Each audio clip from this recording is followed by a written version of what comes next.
Silakan dipandu sama Pak Firman atau Pak Ya, Dirga. Pak Firman.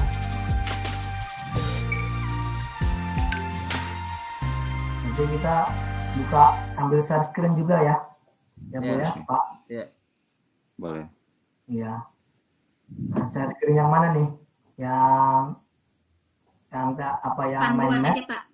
Oh, yang panduan. Yang panduan aja. Ya, kita mulai ya. Sebentar, Pak. Silakan Pak. Ya. Sebentar, Pak. Assalamualaikum warahmatullahi Waalaikumsalam warahmatullahi wabarakatuh. Selamat malam teman-teman semua, teman-teman khususnya yang di kelompok 8 ya. Iya. Ya. 8B Pak. Kelas 8 kelompok 8B ya. 8B. Ya, Kelompok B. kelompok 8B. 8B. Kali ini kami akan mempresentasikan pada LK 14.1. Nah, untuk penyampaian materi ini nanti akan dipandu oleh Ibu Epa. Oleh sebab itu, mari kita ikuti dari penyampaian dari Ibu Epa. Kepada Ibu Epa, dipersilakan. Baik, terima kasih Pak Firman atas kesempatannya. Kami mewakili kelompok 8B akan mencoba untuk memaparkan materi tentang penguatan kompetensi profesional guru informatika. Yang pertama, ada 4 materi yang akan kita pelajari di sini. Yang pertama yaitu tujuan mata pelajaran informatika. Kemudian yang kedua adalah berpikir komputasional. Yang ketiga adalah literasi digital dan berpikir kritis. Dan yang terakhir adalah praktik baik pembelajaran informatika. Di mana dalam tujuan mata pelajaran informatika di materi 1 itu terdapat beberapa poin yang akan kita pelajari, yaitu tentang problem solving, engineering, kemudian komputerisasi science, kemudian computational science dan computational thinker. Dan untuk yang kedua yaitu berpikir komputasional, poin yang akan kita pelajari yaitu cornerstone yang terdiri dari dekomposisi, algoritma, pola. Kemudian yang ketiga yaitu literasi digital dan berpikir kritis, ada 4 juga, 4 pilar digital. Kemudian yang keempat praktik baik pembelajaran informatika, itu ada unplugged, plus, dan kombinasi plus dan unplugged. Itu garis besar yang kita pelajari di modul 1 yaitu penguatan kompetensi profesional guru informatika. Nah, menurut teman-teman dari yang modul dari yang materi 1 dulu tentang tujuan mata pelajaran informatika, kira-kira adakah yang perlu didiskusikan di sini tentang tujuan dari mata pelajaran informatika? Di sini terdiri dari ada 4 poin yang akan kita pelajari. Silakan Bapak Ibu. Pak Firman dan yang lainnya mangga. Itu bisa disebutkan Bu yang tujuan pembelajaran itu. Sebentar.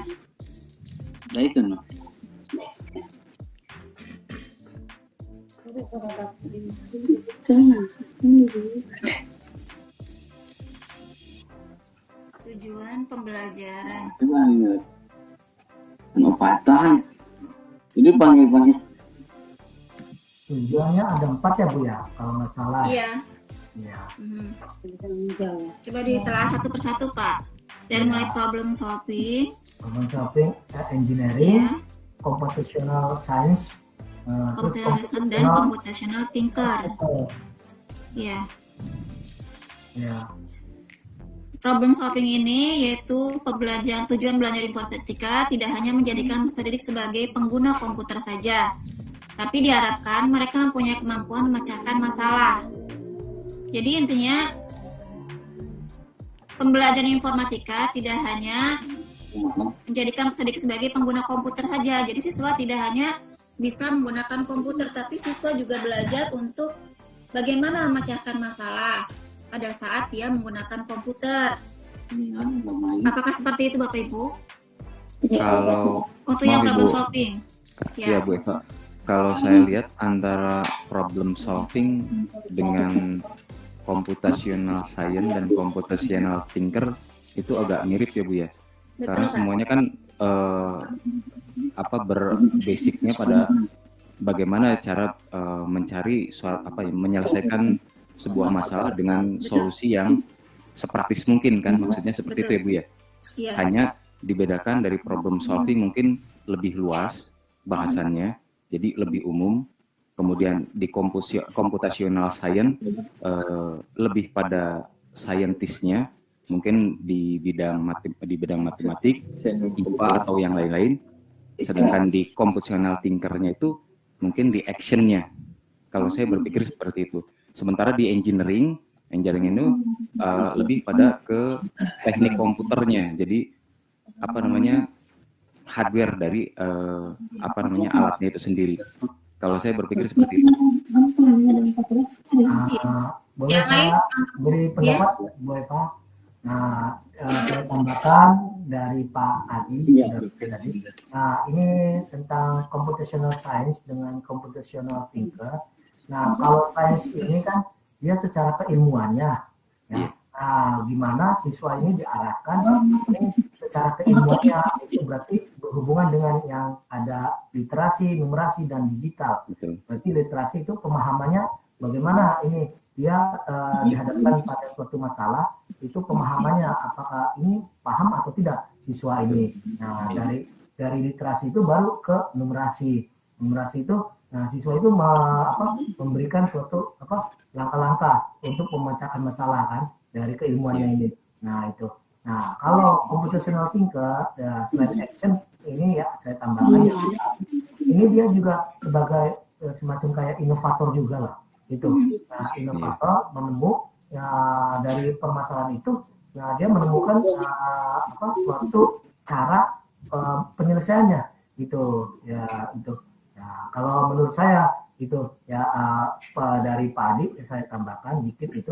Nah itu, nah nggak tahu kalau yang menurut yang lain silakan itu Bapak Ibu. Enggak itu Pak Ya, Pak Firman. Pak Firman. ya bebas sih sebenarnya untuk penjelasan ini. Cuman saya menyoroti ke yang problem solving ya.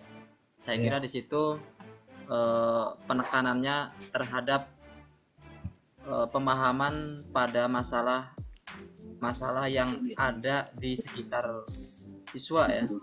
Jadi bagaimana cara memahami, yang pertama itu bagaimana cara menemukan permasalahan yang berada pada sekitar atau lingkungan siswa. Kemudian setelah menemukan itu baru kemudian kita pahami, anak-anak itu supaya paham permasalahan itu apa. Kemudian nanti ada penggiringan ke siswa itu supaya mencari bagaimana solusi yang digunakan, tentu dengan menggunakan komputer pada problem solving ini. Jadi saya lebih menekankan ke problem solving itu ke masalah penemuan dan pemahaman masalah yang terdapat pada lingkungan sekitar siswa gitu. Oke, itu problem itu yang tujuan belajar yang poin 1 berarti seperti itu ya, intinya istilahnya problem solving itu harus ada dalam tujuan mata pelajaran informatika, di mana problem solving ini untuk memecahkan masalah dari konsep inti yaitu core konsep, kemudian proses memahami proses rekayasa, kemudian komputasi, berpikir logis dan sistematis lewat computational thinker. Jadi pembelajaran core konsep semua itu di-cover dengan problem solving. Seperti itu mungkin ya Pak? Iya. Pak Enda suaranya. Berarti sedang perekaman nih Pak Enda. Berarti tujuan yang pertama sudah ya Pak ya, yang Oke, materi pertama. Sekarang materi yang kedua Kedua. Pak. Ya. Tentang Oke, berpikir. materi yang kedua sebentar ya Bu ya. Nih. Iya, Oke, materi yang kedua tentang berpikir berpikir komputasional. komputasional. Nah, Iya. jadi Ini computational sudah thinking. kalau Bentar kita ya. belajar, kalau kita mengajar di kelas 7 sudah kita praktekkan ya Pak, Betul. Iya, materi iya. berpikir Betul, komputasional, materi kelas 7 itu. pertemuan awal, Iya, semua sudah ada semua. betul. Jadi memang intinya berpikir komputasional ini harus terdiri dari cornerstone yang 4 itu ya Pak. Betul. Jadi kalau menurut saya berpikir komputasional ini harus berurut ya Bu ya. Iya betul Pak. Pada saat melakukannya. Jadi ya tadi yang Ibu sampaikan di sini kan dari dekomposisi, Komposisi, kemudian abstraksi, setelah abstraksi kemudian algoritma, kita mulai membuat algoritmanya, kemudian terakhir adalah menerangkan polanya. iya. Seperti itu. Nah, hal-hal seperti itu pada saat penyelesaian masalah harus terurut. Jadi kalau tidak terurut, maka kita tidak akan mencapai di titik yang tepat, yaitu menemukan pola gitu. Seperti itu. Iya. Dan bukan yang namanya berpikir komputasional kalau seperti itu. Betul. Tidak sistematis maksudnya gitu. Tapi kadang-kadang seperti ini Bu, ada saya dapat satu masukan dari siswa saya. Jadi kadang mereka memecahkan sebuah masalah itu, mereka sampai di dekomposisi, mereka bisa berhasil mengurai. Tapi di abstraksi dia gagal. Tapi pada saat akhir, entah bagaimana caranya dia bisa match dengan polanya. Kadang-kadang seperti itu. Iya benar Pak, benar. Itu ada memang pada prakteknya seperti itu. Betul. Memang kemampuan anak beda-beda sih Pak. Iya. Iya. Jadi dia tidak bisa tidak bisa membuat abstraksinya gitu. Abstraksi seperti apa?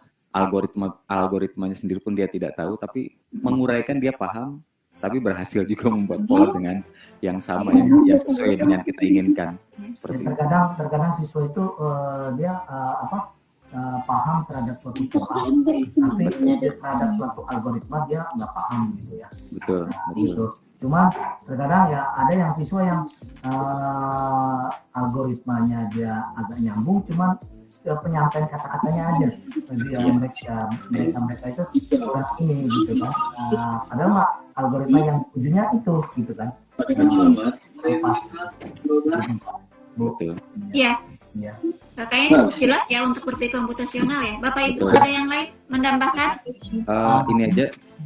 Kalau saya sedikit tambahkan, jadi dari solusi yang tadi tetap saja, jadi siswa saya juga tetap harus diberikan pemahaman tentang abstraksi dengan algoritma. Jadi walaupun dia seolah-olah kan tadi menebak ya, jadi secara dekomposisinya dia bisa tahu.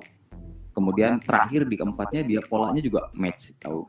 Tapi tetap kalau untuk berpikir komputasional tadi tidak ini ya Bu ya, tidak runut. Jadi tetap dia harus tetap memahami abstraksinya seperti apa, kemudian algoritmanya juga dia harus bisa. Iya. Itu saja. Betul. Iya. Ya kalau Sudah Bapak Ibu ya kalau silakan. di algoritma kan kadang-kadang kan kita ada urutan-urutannya gitu Pak ya. Betul, Ya betul. kan? Ya. Betul. Ya kalau misalkan kita ya kan kalau tidak kan tidak lanjut ya kalau nggak salah tuh ya. Betul. Flowchartnya. Flowchartnya ya kan. Berarti kan tujuannya seperti itu ya.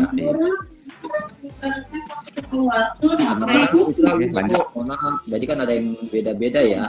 Iya. Bisa dia arahnya ke sana, dia arahnya iya dan dia arahnya tidak, itu harus disesuaikan ya. Nah, ini terkadang Pak, ini algoritmanya untuk menjelaskan Bapak Ibu menggunakan apa Pak? Pseudocode atau apa? Gimana? Kalau di Contohnya kan kalau kita misalkan ya, baru sampai pengenalan saja istilahnya dari memahami flowchart dulu. Flowchartnya sudah lancar, flowchartnya sudah bisa menguasai flowchart, baru nanti pengenalan aja, jadi pengenalan banget algoritmanya. Jadi nanti kita untuk kelanjutannya itu di kelas 8 dan kelas 9 gitu. Iya.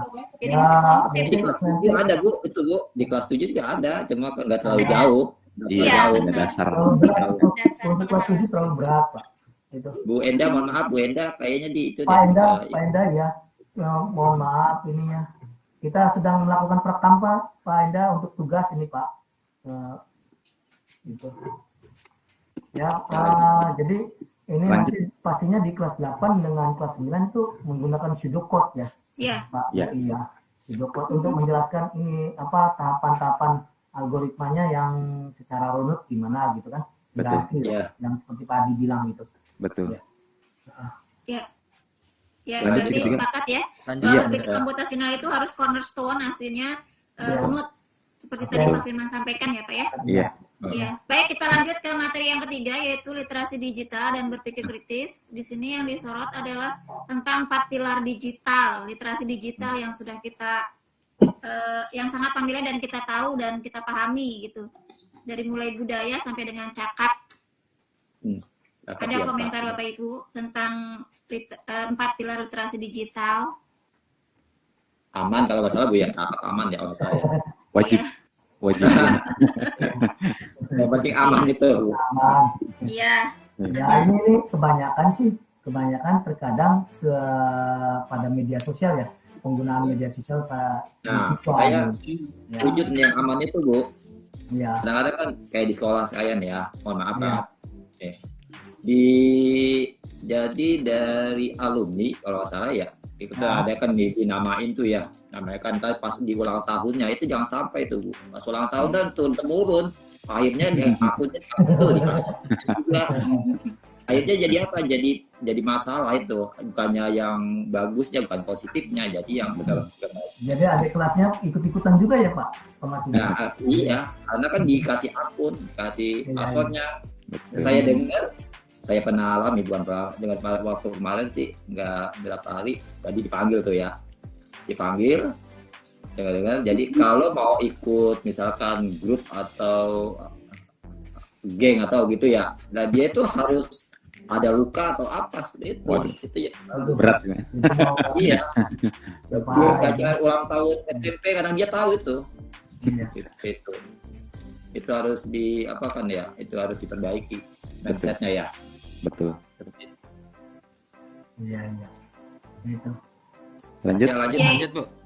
Ya, intinya literasi digital ini yang 4 pilar literasi digital itu memang harus digunakan ya Pak. Betul. Betul. Nah, Dan budaya, etika dan yang lainnya. Nah, ya betul. terus hubungannya dengan ini kan literasi digital dan berpikir kritis ini ada hubungannya dengan undang-undang ITE juga kan? Ini. Betul. Iya, betul. Ya, kita harus Iya, jelaskan iya. ke siswa dampaknya sanksinya undang-undang ITE ini. Nah, apabila siswa itu masuk ke dalam pasal undang-undang ITE itu sanksinya bagaimana gitu kan? Gitu. Betul. Gitu. Nah, yang lainnya Pak, Bu, Pak Firman. Kalau Saya kira saya untuk menanggapi poin yang budaya 4 itu etika, cukup, Pak. Bu, yang budaya etika, Iya. saya menambahkan saja untuk budaya etika. Alangkah baiknya budaya etika itu kita tanamkan kepada siswa atau siswi kan, yaitu akhlaknya. Kalau Iya. ada akhlak benar, pasti ya akhlaknya dulu dah, ya kan? Kalau menurut saya itu diutamakan di akhlaknya. Iya. Kalau untuk budaya etika, akhlaknya Dari awalnya. kita gunakan akhlaknya Iya. seperti itu. Iya Pertama, berarti kalau di dalam itu ya. Ahlaknya di dalam Iya. etika itu di dalam ya. iya. Karena kan kita tahu kan kayak sekarang kan seperti ya anak-anak tahu lah karena medsos itu kan Iya. kekaruan ya kan itu.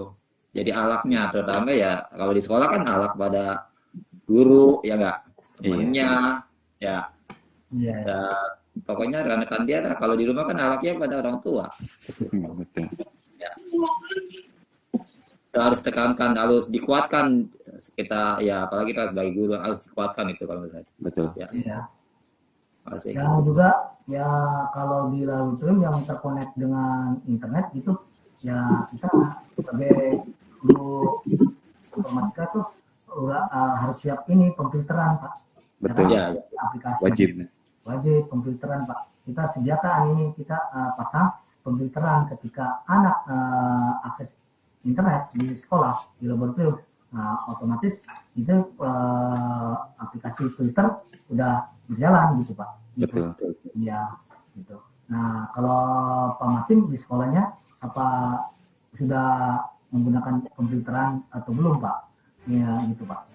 Udah. Masalahnya kan ini kan, iya, sekarang tahu sendiri Pak, itu apa sedang rame-ramenya Bjorka gitu kayak gitu kan Pak.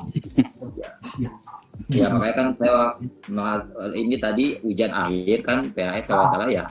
Iya. Jadi anak-anak itu menggunakan genset handphone masing-masing. Jadi yang nggak punya handphone itu ke lab dan bermasalah itu ke lab.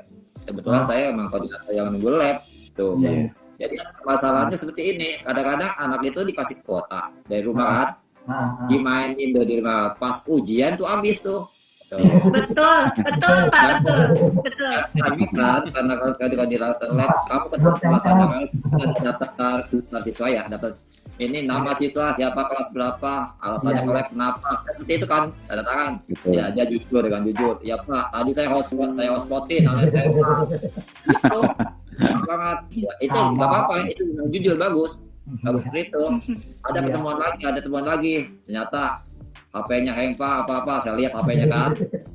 Ternyata dia buka yang lain, tab-nya banyak, ada 50, hang kan berarti. Ya, itu. Iya. Ya itu permasalahan yang ada di di sekolah seperti itu. Jadi gadget itu kadang-kadang dikasih sama orang tuanya, ya kan keluar, akhirnya di luar itu jadi bermacam-macam lah. Seperti itu. Ya itu dinamika kita sebagai guru informatika. Gitu. Memang betul ada kelebihan dan kekurangannya. Kelebihannya kalau kita pakai ulangan, nah itu kan kita udah otomatis, ya kan, analisa semuanya tuh udah enak, ya itu. Ya paling ada segi positif dan negatifnya. Kalau untuk guru yang positifnya, ya pasti yang bisa IT seperti itu. Yang enggak, ya kayak di bawah-bawah gitu. Wah gitu ya. Baik Bapak Ibu, semakin hangat ya pembahasan modul 1 ini, alhamdulillah, walaupun sebentar Bu jam Eva. 9. Sebentar Bu Eva. Nah ini kan dari tadi kita cuma berempat ya yang memberikan saran. Nah masalahnya kan ini kan nanti sebagai bahan penilaian terhadap ini kan. Nah Pak Enda ini kemana ini saran? Iya dicolek Pak Enda, dicolek. Kopi kali Pak Enda. Pak Enda. Pak Enda. Ya Pak Enda. Itu. Tapi Pak Enda masih aktif Pak. Iya. Oke. Kita lanjut aja nggak apa nanti Pak Enda belum itu kali. Ya. Baik. Nanti lanjut di terakhir. Ya lanjut ya untuk satu materi lagi, yaitu tentang praktik baik pembelajaran informatika, di mana ada 3, ada unplugged, plus, dan kombinasi. Baik, Bapak Ibu sharing yang kelas 7 lebih banyak mana unplugged atau plus? Kalau menurut Bapak Ibu, kalau saya lebih banyak unplugged. Iya. Kalau saya kombinasi kebetulan karena lab komputer pun ada aktif, kemudian ada beberapa perangkat juga yang artinya dalam kondisi untuk praktik gitu. Jadi saya gabungkan jadi antara plug dengan unplug. Kalau di sekolah saya pakainya unplugged, dikarenakan apa? Ini ya tahu sendiri, ya saya sekolahnya ya dekat pesisir pantai. Iya Pak Masim begitu Pak Masim. Ya kalau saya nggak dekat pesisir nggak, sama-sama pahit. Kalau Pak Firman dengan Pak Andi sih wajar di kota. Kombinasi. Alhamdulillah. Kombinasi. Iya. Gitu.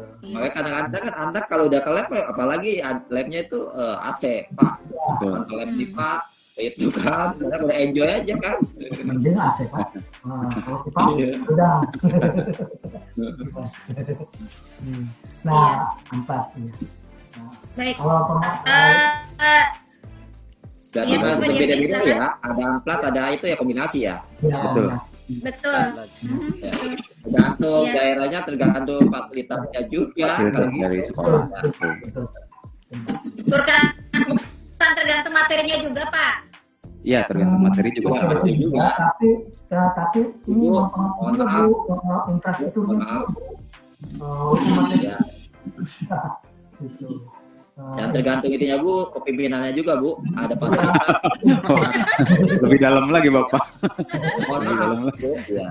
Itu Pak Masim, betul Pak Masim. Kalau alhamdulillah Bu, Iya. bagi saya sih ya alhamdulillah dah untuk saat ini. Iya, disyukuri Ada aja Pak, dikasih. disyukuri. Betul, dinikmati lah. Ya, jalan Bu. Iya. Awas Baik. yang materi Johan. tersampaikan lah gitu. Iya. Iya. Kalau dari segi siswanya Pak, kalau lebih suka amplas, plus atau kombinasi Pak? Kalau di Bapak gitu. Kalau di saya sukanya plus. Kalau di saya lebih suka ya karena tadi plug dikombinasi, jadi siswa jadi lebih memahami Bu. Jadi apa yang kemarin di ini kan tidak ditampilkan, kemudian ditampilkan dalam bentukan plugnya. Jadi mereka maksudnya yang kemarin kita ini kan tuh seperti itu. Jadi lebih ini aja, lebih memahami gitu. Ya betul. Betul. Tanpa itu kombinasi. Kalau di saya sebenarnya siswa sih lebih senang ke plus, tapi karena berhubung kadang infrastruktur lagi kembali lagi. Betul. Iya gitu. Ya. Iya benar ya. Siswa sih sebenarnya senangnya Iya. ke plus gitu sebenarnya gitu Bu. Iya. Ya kebanyakan siswa daripada unplus gitu. Mereka kadang kalau unplus itu boring kan mereka kan. Benar. Iya. Tundung ngantuk. Iya. Malah mereka pada protes. Tapi Ujung-ujungnya tergantung daerahnya Pak. Kalau udah biasa tuh daerah seperti itu dia nggak boring Pak.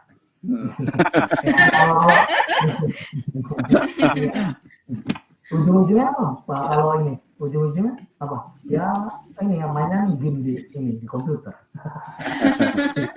Iya, itu mereka. Ya itu. Baik, sudah Bapak Ibu ya? Ya. Alhamdulillah sudah selesai pembahasan penguatan kompetensi profesional guru informatika. Mangga Pak Firman atau Pak Jepri membuat kesimpulan dari 4 materi ini yang sudah tadi kita diskusikan. Mangga Pak Jepri.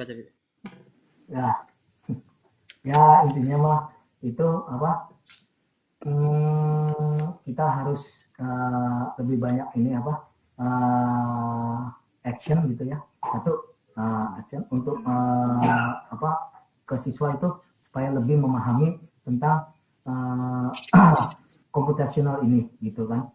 Itu ya kan dari tujuan itu kan kita ujung-ujungnya produk TIK ini kan gitu ujung-ujungnya. Jadi ya kembali lagi sih tadi yang bilang itu ya mempengaruhi juga infrastrukturnya gitu kan.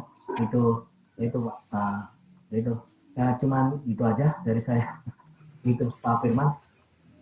Ya. Pak Adi atau Pak Masim? Enggak. Pak Haji silakan. Pak Adi, mangga. Iya. Ya.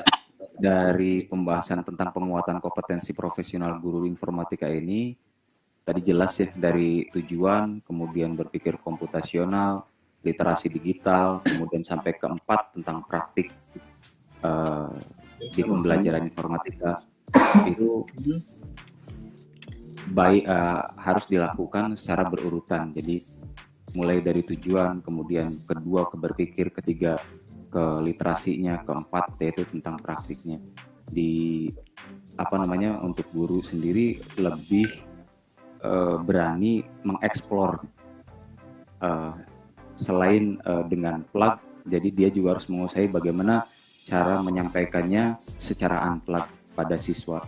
Intinya sih bagaimana cara menyampaikan teknologi ini atau pembelajaran informatika ini pada siswa supaya lebih mudah dan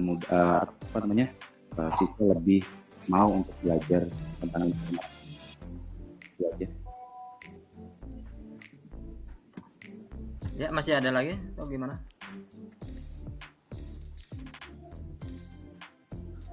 Jadi intinya ya kita melihat situasi pada lingkungan pendidikan kita. Yang jelas materi dan ini tersampaikan ke semua peserta didik kan gitu. Dengan nanti menghasilkan sebuah ya tujuan dari pembelajaran tersebut. Ya. Iya. Cukup Pak Jepri. Alhamdulillah. Mangga Ya, ditutup Pak alhamdulillah. Jeffrey, Pak Firman. Pak Firman. Oh ya Pak Masin, gimana Pak Masin? Ya, udah lanjut aja. Aja ya. Lanjut. Iya ya. Oke, gimana Bu? Apa gitu sampai di sini dicukupkan atau gimana? Ditutup. Ya, cukup. Ditutup. Cukup berarti nanti di sama Pak Firman yang share ya di YouTube-nya Pak Firman berarti nanti. Berarti ini udah ya, Tinggal stop nanti share linknya presentasinya. aja. Ya, Ya, stop. stop. Ya, oke. Ah, Mangga Ibu atau Pak Firman ditutup. Ya. Demikian Bapak Ibu untuk pertemuan kita pada malam hari ini tentang penguatan kompetensi profesional guru informatika pada modul yang pertama ini. Mudah-mudahan nanti pembahasan pada modul-modul yang lainnya akan lebih menggigit lagi supaya nanti juga hasil materi yang kita diskusikan ini lebih mantap diterima oleh siswa gitu. Insya Allah. Amin. Oleh sebab itu, Amin. ya dengan berakhirnya ini, marilah kita tutup dengan alhamdulillah. Alhamdulillah. Oke, terima kasih Bapak Ibu semuanya sudah bergabung atas partisipasinya. Oke, sampai ketemu lagi kita kapan besok lagi ya. Besok. Ya, insyaallah. Oke, selamat malam dan selamat beristirahat. Assalamualaikum warahmatullahi wabarakatuh. Waalaikumsalam. Waalaikumsalam. Waalaikumsalam.